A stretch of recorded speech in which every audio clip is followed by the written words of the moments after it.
చేసినటువంటి మీ అందరికీ మా జాతి పరంగా, ఎందుకంటే అనేక సంఘటనలు జరుగుతున్నాయి, కానీ మీ మీడియా అనేది, నేను రాజకీయాల్లో ఉన్న ఎన్నడో కొద్దిగా అంటున్నట్టు దూరం ఉంటుంటాను, కానీ మీ కత్తి లాంటి సామున్నటువంటి ఒక వృత్తిరీత్యా చేసేటువంటి మీరు నిజంగా మా సంఘం పరంగా, మా మిత్రుడు, మేమిద్దరం క్లాస్మేట్స్ భిక్షా నాయక్ గారు, మేము అనుకున్నాం అసలు నిజంగా ఈ విషయాన్ని మాకంటే ముందుగా పసిగట్టి మీడియా చేసినందుకు ఎలక్ట్రానిక్ మీడియాకు, పత్రికా విలేకరులకు ఒక 4-5 రోజులు మీరు శ్రమ, అసలు ఉదయం నుంచి సాయంత్రం వరకు ఇక్కడ ఉండి గౌరవం చేసి ఈ జరుగుతున్నటువంటి అగత్యాల మీద యావత్ ప్రపంచాన్ని తెలియజేసినందుకు మీ అందరికీ ప్రత్యేకంగా మీడియా మిత్రులకు హృదయపూర్వక ధన్యవాదాలు తెలియజేసుకుంటూ, ఒకరోజు కూడా మిమ్మల్ని అందరినీ కూడా మేము మా ఆల్ ఇండియా బంజారా సంఘం పరంగా హాలియాలో మీటింగ్ పెట్టదలుచుకున్నాం.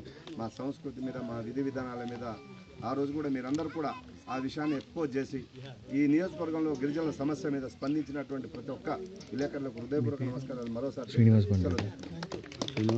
శ్రీనివాస్ బండారు సార్, ఇప్పుడు అబ్బాయి అన్నట్టుగా అవేర్నెస్ ప్రోగ్రామ్ అన్నారు కదా, ఆ అవేర్నెస్ ప్రోగ్రామ్ మీద ఇది సమస్య కదా 3 నెలల నుంచి అవుతుందన్నారు కదా, అదే పిల్లలకి అవేర్నెస్ కల్పించి ఆ పిల్లలకి వాళ్ళ అమ్మగారికి వచ్చేసి ధైర్యంగా చెప్పినప్పుడు వాళ్ళ పేరెంట్స్ ఎందుకు ముందుకు రాలేదు, వాళ్ళకి ఆ పేరెంట్స్ వాళ్ళకి ఎందుకు అవేర్నెస్ ప్రోగ్రామ్ ఇవ్వలేకపోతున్నారు మీరు, వాళ్ళు బయటకు వస్తే అప్పుడు గట్టిగా మీడియా కానీ మీరు కానీ మేము కానీ అందరు నించోవచ్చు కదా.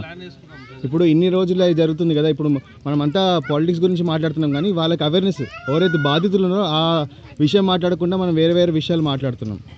సో పిల్లలకి అవేర్నెస్ జరిగితే వాళ్ళు వెళ్ళి ఇంబడి అమ్మా నాన్న వాళ్ళకి చెప్తే అమ్మ నాన్న వాళ్ళు గట్టిగా ధైర్యంగా ఎందుకు నించోలేకపోతున్నారు, వాళ్ళకి అండగా ఎందుకు మీరు నించోలేకపోతున్నారు, అది ప్రాబ్లం కావాలి. అది నాకు మీడియా ప్రతినిధులతో తెలిసిన విషయం, దాని మీద నేను చెప్తున్నాను.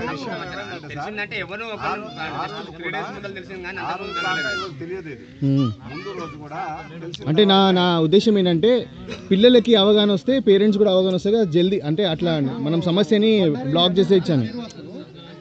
తల్లిదండ్రులకు అవగాహన పెంచవలసి ఉంది పిల్లలకు.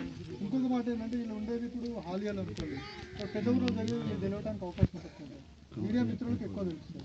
అదేవిధంగా ఇక్కడ కొన్ని పరిమితులు కూడా ఉంటాయి వీళ్ళకి, డిఫరెంట్ పరిమితులు. సో ఏమైనప్పటికీ మన తల్లిదండ్రులకు అవగాహన పెంచవలసిన అవసరం ఉంది. అందుకనే మొదటి నేను మాట్లాడేది, మీరు డబ్బులు ఆశించకుండా ఒక 2 రోజులు మంచి వాళ్ళ కోట్లు వేయండి, 5 సంవత్సరాలు మీ దగ్గరకు వచ్చి ఇస్తాం. ఇది ముఖ్యమైన విషయం. సో ఇంకెవరైనా మాట్లాడారు? Thank you very much.